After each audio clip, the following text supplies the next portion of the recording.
প্রিয় দর্শক, আসসালামু আলাইকুম। আপনারা কেমন আছেন?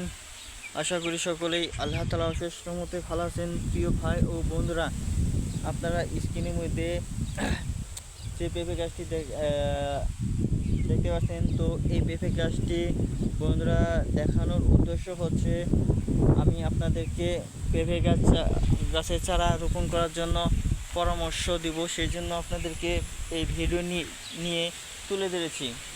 তো এই ভিডিওটি বন্ধুরা আপনারা শুরু থেকে নিয়ে শেষ পর্যন্ত দেখেন। আশা করা যায় আপনারা কেন বাড়িতে কিংবা জমিতে পেঁপে গাছের চারা রোপণ করবেন।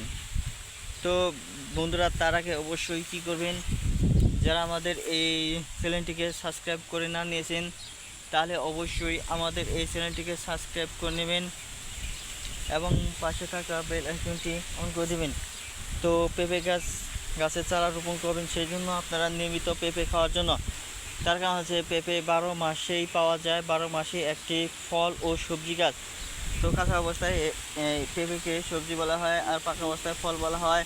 তো বন্ধুরা, পেঁপে গাছ ছাড়া বন্ধুরা যদি আপনারা বাড়িতে 10 থেকে 12টি চারা রোপণ করতে পারেন তাহলে সেখান থেকেই কিন্তু ভালো পেঁপে পেতে পারেন।